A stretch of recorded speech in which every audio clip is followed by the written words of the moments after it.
యాదగిరి గారు,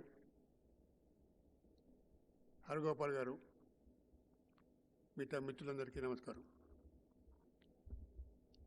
పొత్తూరు వెంకటేశ్వరరావు గారి వ్యక్తిత్వం గురించి మీకు నేను కొత్తగా చెప్పాల్సిందేం లేదు. ఆయన ఇటీవల వరకు మన మధ్య ఉన్నారు. పాత్రికేయ దిగ్గజాలలో ఆఖరివాడు ఆయన. పురాణం సుబ్రహ్మణ్య శర్మ గారి పేరు మీరు వినే ఉంటారు. సుబ్రహ్మణ్య శర్మ గారు సంపాదకుల్ని వర్గీకరించేటప్పుడు తలపాగా సంపాదకులు, ధోతి సంపాదకులు, ప్యాంట్ షర్ట్ సంపాదకులు అని 3 రకాలుగా విభజించాడు. తలపాగా సంపాదకుల తరం పోయింది. దాని తర్వాత ధోవతి, లాల్చీ, కండువా కప్పుల సంపాదకులు వచ్చారు. వారిలో చివరి వ్యక్తి పుత్తూరు వెంకటేశ్వరరావు గారు. ఇక ఆయన తర్వాత వచ్చిన సంపాదకులు ఎవరు కూడా అందరూ ప్యాంట్ షర్ట్ వేసుకునే వాళ్ళే. ధోతి కట్టుకునే సంపాదకులు ఎవరు లేరు ఇప్పుడు. ఉప సంపాదకులు లేరు. అసలు పత్రికా రంగంలో ధోతి కట్టుకునే వాళ్ళు ఎవరు లేరు ఇప్పుడు. తమిళనాడులో వస్తారు కానీ ఆంధ్రప్రదేశ్లో, తెలంగాణలో అయితే ధోతి కట్టుకొని వచ్చే పత్రిక ఉప సంపాదకుడు కానీ, అసిస్టెంట్ ఎడిటర్ కానీ, ఎడిటర్ కానీ ఎవరు లేరు. అంటే ఆ తరం అంతరించింది. దాంతోపాటు పత్రికా ప్రపంచాన్ని శాసించిన వాళ్ళు, విలువల కోసం నిలబడ్డవాళ్ళు, అవసరమైతే వెంటనే రాజీనామా సమర్పించడానికి సిద్ధపడేవాళ్ళు. వాళ్ళు కూడా చాలా తక్కువ మంది ఉంటారు. అటువంటి వారిలో పుత్తూరు వెంకటేశ్వరరావు ఒకడు. నాకు స్వయంగా అనుభవం 1994లో నేను ఢిల్లీ నుంచి హైదరాబాద్ తిరిగి వచ్చి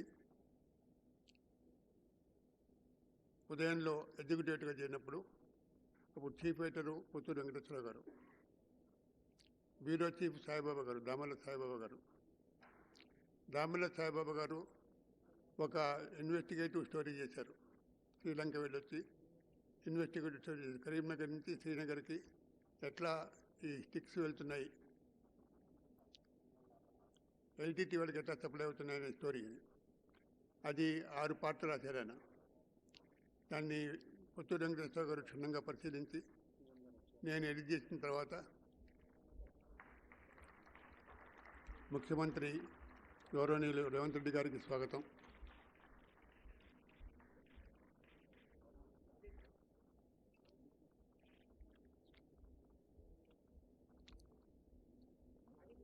అది వేయాలని నిర్ణయించారు. 2 పార్ట్లు వేసిన తర్వాత 3వ పార్ట్ ఆఫ్ చేయమని యజమానం చెప్పింది. అది ఆఫ్ చేయటం కుదరదని ఏం చెప్పారు. మీరు పత్రికలో పెట్టినా కూడా మేము ప్రచురించము, ఆ రోజు ప్రింట్ చేయము పేపర్ అని చెప్పారు మేనేజ్మెంట్ వాడు. అప్పుడు ఆయన పేపర్ ప్రింట్ చేయడం కంటే, చేయకుండా ఉండడం కంటే నేను రాజీనామా చేసి వెళ్ళిపోవడం అంటని రాజీనామా చేశారు. అటువంటి పరిస్థితి సంపాదకుడికి ఎక్కువ సందర్భాలు రాదు. వచ్చినప్పుడు ప్రతి సంపాదకుడు అట్లా రియాక్ట్ కాడు. అట్లా రియాక్ట్ అయిన వ్యక్తి పుత్తూరు వెంకటేశ్వరరావు గారు. ఆయన సైన్స్లో, దాని తర్వాత సాహిత్యంలో, లాలో అన్ని విషయాలు తెలిసినవాడు. తిరుపతి పబ్లికేషన్స్కి చీఫ్ ఎడిటర్గా ఉన్నారు. ఆంధ్రప్రదేశ్కి సుదీర్ఘకాలం ఎడిటర్గా ఉన్నారు. ఉదయానికి చీఫ్ ఎడిటర్గా ఉన్నారు. అటువంటి వ్యక్తి ఒక తెలుగుదనం మూర్తి భవించినట్టుండేవారు. తెలుగు స్పష్టంగా, హాయిగా, అందంగా మాట్లాడేవారు. మనిషి స్ఫురద్రూపి, ఆజానుబాహు. ఇటు నక్సలైట్లు ప్రభుత్వానికి మధ్య చర్చలు జరిగినప్పుడు కన్సర్న్ సిటిజన్స్ కమిటీకి ఆయన సభ్యుడు. హరగోపాల్ గారు దాని గురించి చెప్తారు. ఆయన ఇటు సామాజిక రంగంలోనూ, ఇటు పత్రికా రంగంలోనూ శిఖరా సమానుడు. అటువంటి వ్యక్తి మన మధ్య లేకుండా పోయిన తర్వాత ప్రేమ్ గోపాల్ గారి ఇనిషియేటివ్తో, ఆయన ప్రేమ్ గోపాల్ గారు పుత్తూరు గారి పెద్ద కొడుకు, ఆయన ఇనిషియేటివ్తో, మన యాదగిరి గారి ప్రోత్సాహంతో ఈ సమావేశం ఏర్పాటు చేశాం. దీనికి వెంకటనారాయణ గారిని పిలవాలని, వెంకటనారాయణ గారికి అవార్డు ఇవ్వాలని అనుకున్నాం. ఆయన ఎందుకంటే వెంకటనారాయణ గారు ఇక్కడ జర్నలిజం చేసి షోయబుల్లా ఖాన్ అవార్డు తీసుకొని జర్నలిజం డిపార్ట్మెంట్లో అహ్మదాబాద్లో టైమ్స్ ఆఫ్ ఇండియాకి రిపోర్టర్గా పనిచేసి అక్కడి నుంచి లండన్ వెళ్ళి అక్కడ లండన్ టైమ్స్లో పనిచేసి సండే టైమ్స్లో పనిచేసి వచ్చి ఇండియా టుడే ఎడిటర్గా పనిచేసి చాలా చేసినప్పుడు ఇండియా టుడే ఎడిటర్గా ఉన్నప్పుడు 1977లో he was the only journalist to write that Indira Gandhi is going to win. అప్పుడు ఇందిరాగాంధీ గెలుస్తుందని ఆయన చెప్పినాడు. ఇందిరాగాంధీ థంపింగ్ మెజార్టీతో గెలుస్తుంది, అధికారంలోకి వస్తుందని రాసిన ఒకే ఒక జర్నలిస్ట్ ఆయన. ఇప్పుడు టైమ్స్ మన ఇండియా టుడే ఫార్చ్యూన్స్ అవి దానివల్ల నిలబడింది పేపర్. అటువంటి జర్నలిస్ట్ ఆయన. ఆయన తెలంగాణ బిడ్డ. పొత్తు వెంకటేశ్వర గారు కూడా ఆయన గుంటూరులో పుట్టినా కూడా ఆయన తెలంగాణవాది.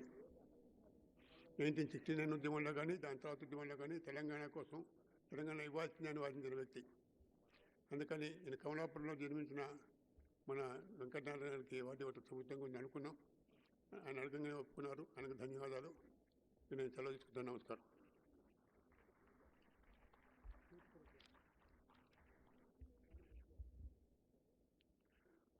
మాన్య ముఖ్యమంత్రి యనమల రేవంత్ రెడ్డి గారు ముఖ్య అతిథిగా ఈ పురస్కారాన్ని ప్రదానం చేయడానికి ఇప్పుడే వేదిక క్షేత్రానికి విచ్చేశారు.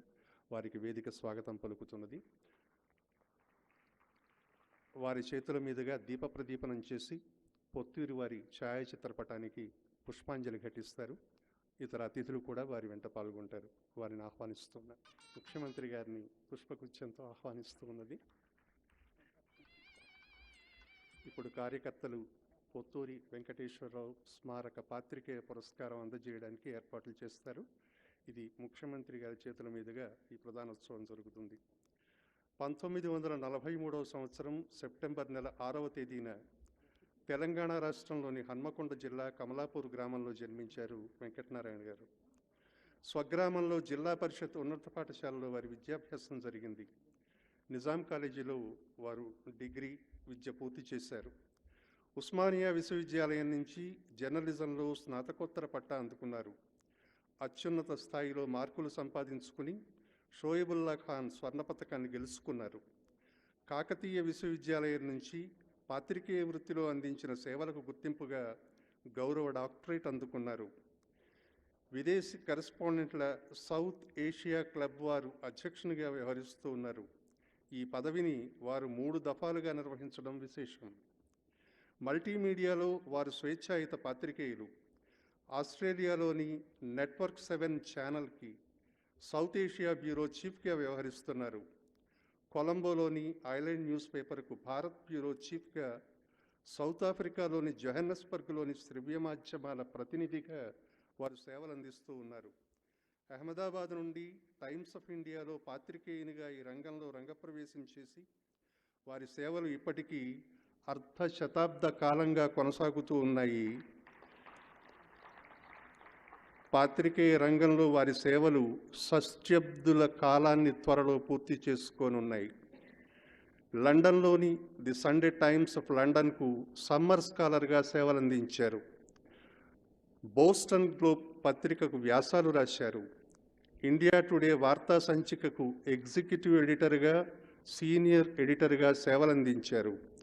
శ్రీమతి Indira Gandhi, Rajiv Gandhi, PV Narasimha Rao, VP Singh, IK Gujral, General Zia ul Haq, Benazir Bhutto, Imran Khan, JR Jayewardene, Chandrika Kumaratunga, Mahendra Rajapaksa, Robert Mugabe, Jigme Singye Wangchuck వంటి దేశ విదేశీ ప్రముఖులను ఎందరినో ఆయన ఇంటర్వ్యూలు చేశారు. ఎన్టీఆర్ ఏ బయోగ్రఫీ పేరుతో నందమూరి తారక రామారావు గారి జీవిత చరిత్రను గ్రంథస్థం చేశారు. విశేషమైన సేవలను పాత్రికేయ రంగంలో అందించినటువంటి వెంకటనారాయణ గారిని ఇప్పుడు పొత్తూరి వారి స్మారక పాత్రికేయ పురస్కారంతో ముఖ్యమంత్రి యనమల రేవంత్ రెడ్డి గారు సత్కరిస్తారు.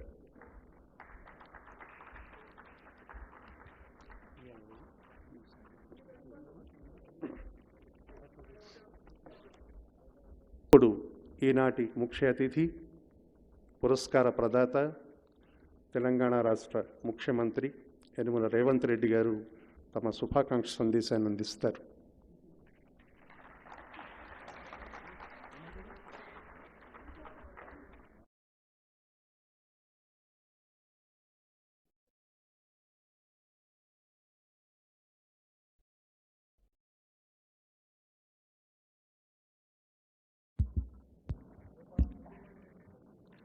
పొత్తూరి వెంకటేశ్వరరావు గారి స్మారక జర్నలిస్ట్ అవార్డును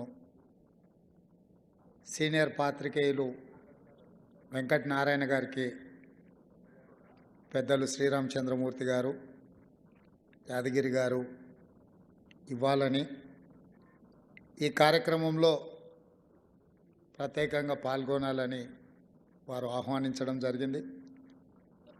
వారి ఆహ్వానం మేరకు జస్టిస్ సుదర్శన్ రెడ్డి గారు, press academy chairman Srinivas Reddy గారు, కె శ్రీనివాస్ గారు, ప్రొఫెసర్ హరగోపాల్ సార్ గారు, అదేవిధంగా పొత్తూరు వెంకటేశ్వరరావు గారి కుమారుడు, వారి పొత్తూరు వెంకటేశ్వరరావు గారి అభిమానులు చాలామంది ఇక్కడికి వచ్చిండ్రు.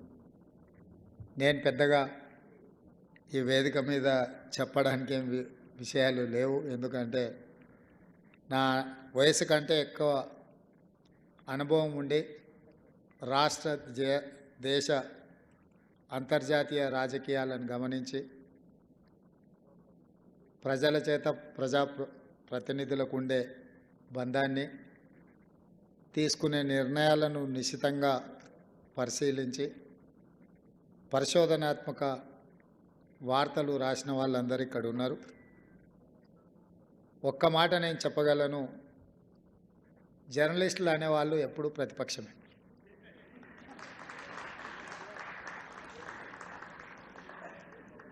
హరగోపాల్ సార్ చెప్పినట్టుగా మేము మోర్ పవర్ అంటాం, వాళ్ళేమో మోర్ ఫ్రీడమ్ అంటారు. ఇది రెండు వైరుధ్యాలు ఉన్న కాంబినేషన్. ప్రజల యొక్క సమస్యల్ని లేవనెత్తి వాటిని పరిష్కరించడానికి చేసే ప్రయత్నం ఒక జర్నలిజంలోనే అవకాశం ఉంటుంది. పరిశోధనాత్మక జర్నలిజం వల్ల రాష్ట్ర కేంద్ర ప్రభుత్వాలు కూలిన సందర్భాలు కానీ, పెద్ద నాయకులను చెప్పబడే వాళ్ళ మీద చర్యలకు అవకాశం కూడా జర్నలిస్టుల ద్వారానే జరిగింది.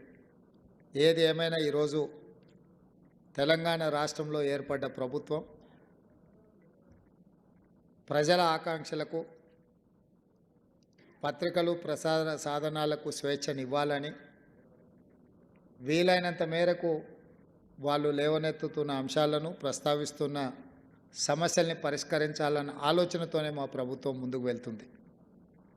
అనుభవజ్ఞులు ఇచ్చే సూచనలని పరిపాలనలో తప్పకుండా పరిగణలోకి తీసుకొని ముందుకు వెళ్ళాలన్న ఆలోచనతోనే మా మంత్రివర్గము ఈరోజు ముందుకు వెళ్ళే ప్రయత్నం చేస్తుంది.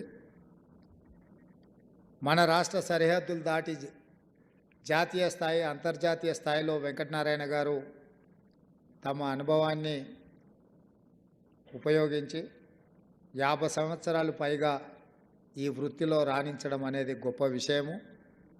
నేను మొన్న కూడా ఒక వేదిక మీద మాట్లాడినా, ముఖ్యంగా మన తెలుగు వాళ్ళ ప్రభావం జాతీయ స్థాయిలో తగ్గుతూ వస్తుంది. ఇది మనకు పొంచి ఉన్న ప్రమాదము. అది రాజకీయంలో కావచ్చు, పాత్రికేయుల యొక్క సంపాదకీయంలో కావచ్చు, వివిధ రంగాలలో నైపుణ్యం ఉన్నవాళ్ళు, తెలుగు ప్రజల యొక్క గౌరవాన్ని పెంపొందించే వాళ్ళు తగ్గుతూ వస్తున్నారు. ఇది పరిగణలోకి తీసుకొని మనందరం కూడా ముందు జాగ్రత్తగా మేల్కొని ఆ దిశగా ప్రయాణించాల్సిన అవసరం ఉంది. ఆ రకమైన పరిస్థితులు, ఆ రకమైన ప్రోత్సాహం పెద్దల నుంచి ఉండాలి.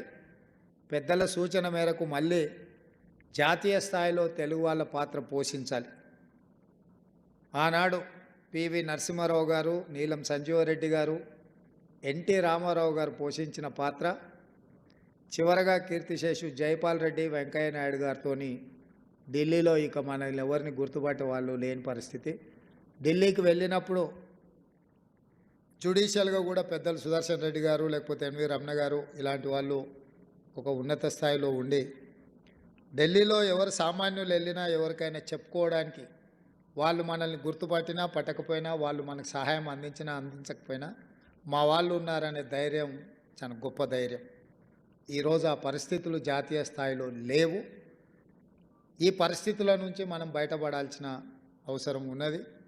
అందుకే ఈ ప్రాంతం నుంచి ఢిల్లీ మీద ప్రభావితం చూపించగలిగిన ఎవరున్నా గతంలో వారు అందించిన సేవలైనా భవిష్యత్తులో ఆ దిశగా ప్రయాణించే వాళ్ళు ఎవరున్నా వాళ్ళని ప్రోత్సహించే బాధ్యత, వాళ్ళని గౌరవించే బాధ్యత కాంగ్రెస్ పార్టీ, మా ప్రభుత్వం తప్పకుండా తీసుకుంటుంది.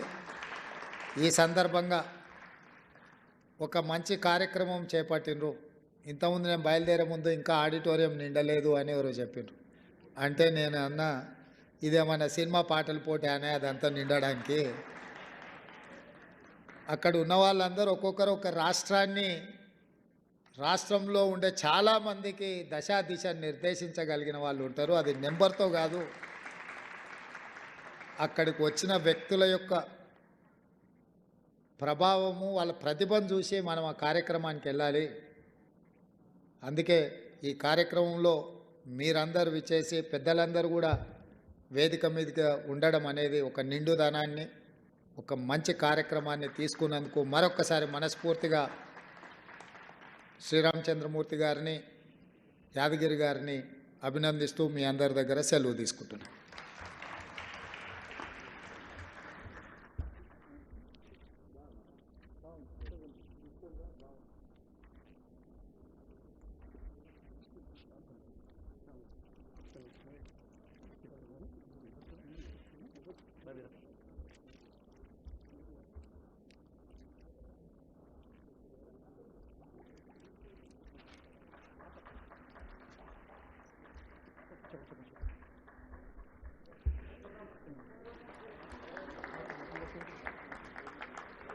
పొత్తూరి వారి తనయులు ముఖ్యమంత్రి గారిని పుష్పగుచ్చంతో సత్కరిస్తున్నారు. ఇప్పుడు ఈనాటి పురస్కార స్వీకర్త ఎస్ వెంకటనారాయణ గారు తమ మనసులో మాట మనతో పంచుకుంటారు. వెంకటనారాయణ గారిని ఆహ్వానిస్తారు.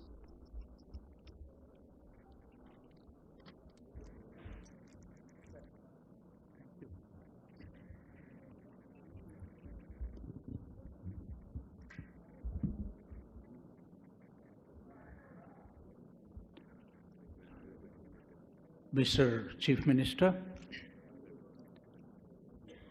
Mr. Ramchandra Murthy, Mr. Yadagiri, and all the other gentlemen who are seated here, and also to the entire family, the Pottur family.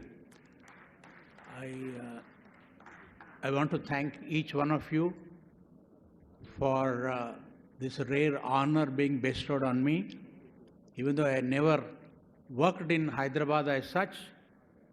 After my education, I went to the north to make a living. But I am gratified by the fact that people of my Janmabhoomi decided that I am worthy of this award. I am grateful to them. Potturi Venkateshwar Rao Garu, I never had the privilege of meeting him for the simple reason that I am Pravasandhruni. I live in Delhi for the last 55 years, so I'm not been in touch with any of the distinguished editors and other journalist friends who have been operating from Hyderabad. Venkateshwar Rao Garu is one of those editors who almost carried his resignation letter in his pocket, and he was unafraid to write what he thought was good for the people of the region. Even though he came from Guntur, from 1969 onwards, he had been campaigning for a separate Telangana state, which is a remarkable thing considering that he came from Guntur. And he has worked for several newspapers. He spent nearly 3.5 decades working for more than a dozen newspapers. And he did a commendable job. And whenever he did something, and if his proprietors had a problem with that, he was happy to offer resignation. It was not accepted in many cases. In some cases, it was accepted, but he played a very important role in trying to bring the Naxalites and the government when YSR was the chief minister of this state. It is a different matter. The discussions did not fructify, but the Naxalites were allowed to go back to the forest. That's a remarkable thing. He also did an exclusive series of stories about, guillotines and other equipment being manufactured in a particular district in Telangana, and a series of articles were being published in the newspaper he was running at that point of time, Udayam, I think. And for a variety of reasons, they could not publish the last installment of that article, and he was not happy about that. He said people were expecting that article, but if it is not going to be published, then I do not want to be an editor with this newspaper. And he stood by his word, he resigned, and then he went away. So he is the last of some of the great editors our country or our state have produced, and he is a model for journalists of today. And today the profession has become more challenging because of the social media. People get to know about what is going on in real time on YouTube, Facebook, X, Instagram, so much so that some people have stopped reading newspapers, some people have stopped watching television. So in order to interest such people to read newspapers again and follow what is going on in the state or in the country, in the world, the job of today's journalist has become that much more challenging, particularly in a situation where most of the leading newspapers and TV channels are being controlled or run by business tycoons. So I am confident that the journalists who are practicing the profession right now and people who are studying journalism in different universities across the country will equip themselves to face the challenge the social media has created. And I do hope that they will tell the reader what is good for the country. There are many leaders who think, l'État c'est moi, I am the state. But as the Chief Minister said, that the role of the media is opposition. So opposition should not be for the sake of opposition, but it is the duty of a journalist to become a public intellectual and plead for the people who are going to read his newspaper or who are going to watch his television channels. So I am confident that today's journalists and people who are training to become journalists will pursue the national interest and not worry too much about people who try to create obstacles in the functioning of journalists that will never succeed. Freedom of the press is very important, but some people say that freedom of the press actually means freedom of the people who own the press, not journalists. But I beg to differ that, and I believe and I hope that proprietors, business tycoons, politicians will give the freedom a journalist needs to reflect what is going on in a particular state or in the country as a whole. And so long as we have leaders of that kind, including the Chief Minister, the journalists do not need to fear. Thank you very much.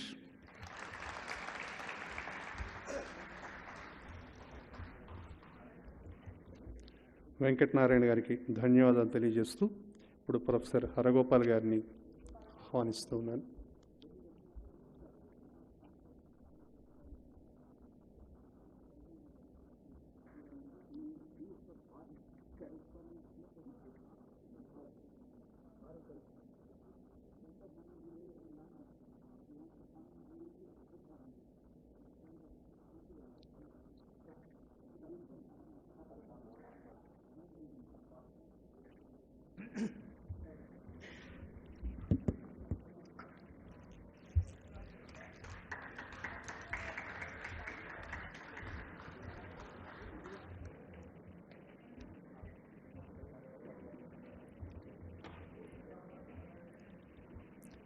మిత్రులారా,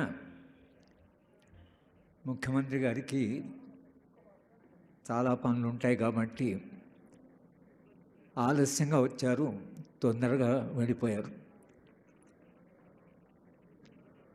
పొత్తూరి వెంకటేశ్వరరావు గారిని గుర్తు చేసుకోవడం అంటే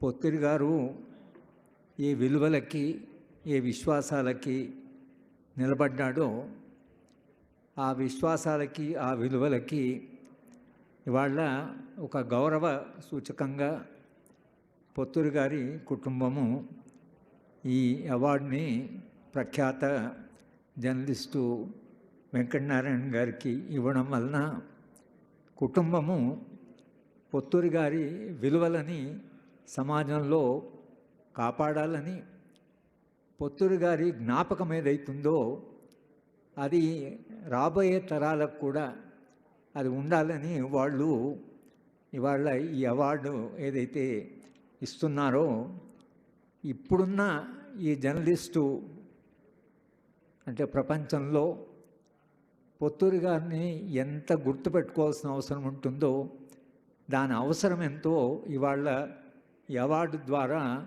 ఒక సందేశము కుటుంబం వదలుచుకుంది. వాళ్ళ చాలామంది ప్రఖ్యాత జర్నలిస్టు వాళ్ళకుండే పొత్తూరు గారి పట్ల వాళ్ళకుండే గౌరవం కొరకు ఇంతమంది వాళ్ళ తెలుగు జర్నలిజాన్ని శాసిస్తున్న వాళ్ళు, ప్రభావితం చేస్తున్న వాళ్ళు ఇవాళ ఈ సభా వేదిక మీద కూర్చొని ఉన్నారు. ఇంకా మిమ్మల్ని చాలా ఆలస్యమైంది కాబట్టి ఇది ఉపన్యాసం